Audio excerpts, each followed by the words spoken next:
Okay, I want to do another quick tip video on recovery speed. Don't be fooled by the things you watch online about recovery speed. When people are doing those tests, they're lining up a bunch of targets on the ground. And yeah, the Nox has super fast recovery speed, don't get me wrong, but it's whipping through the target. I've discovered in my test garden and sandbox tests, which to me are the next best thing, the real thing, is that you almost never get in the field targets lying at the same depth next to each other.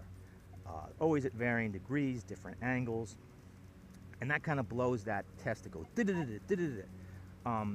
you have to slow way down when you know an area is holding good stuff.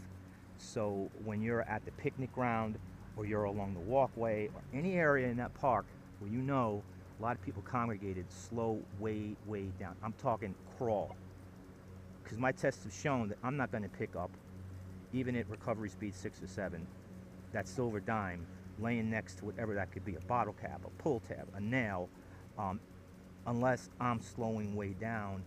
And the other reason is you have to assume that someone's been through there multiple times.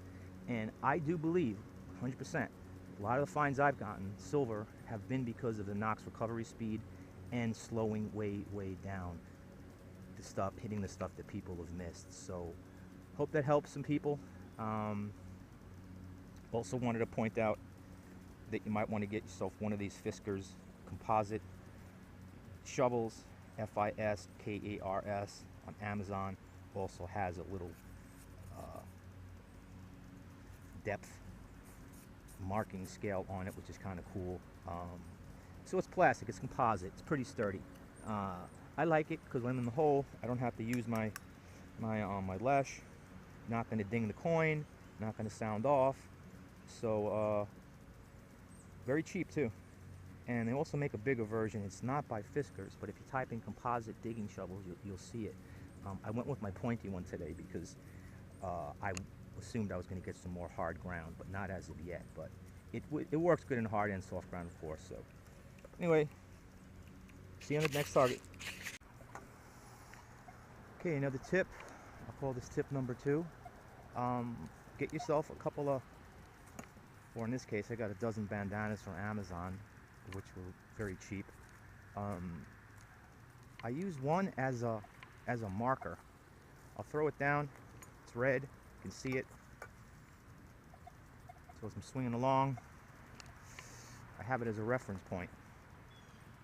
I'll generally carry another one, which I'll use as a cloth, so that as I'm scooping up dirt from a hole, I can put the dirt on there. Makes it a little easier to retrieve a target, but the real reason I do it is it doesn't leave any dirt around the hole. It makes for a nice clean looking hole when you're in an area where you believe precision plugs are important. I've gotten to the point where, and I think you should too, never dig a plug any deeper, any wider than literally half of the coil, sort of like this.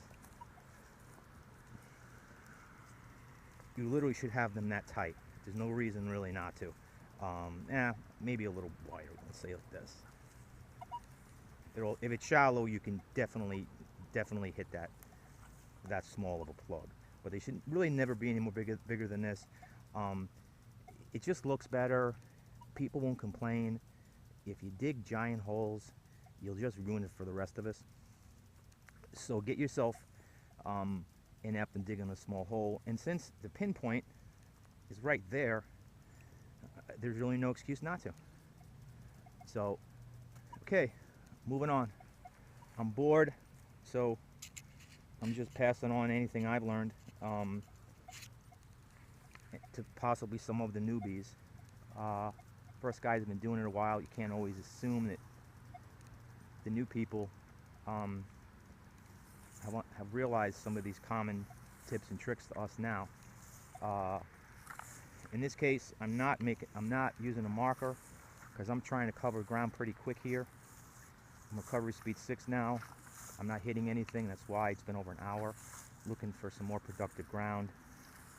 Like I said in an earlier video, when I do hit more productive ground, I'm going to slow way down and use recovery speed 4. And let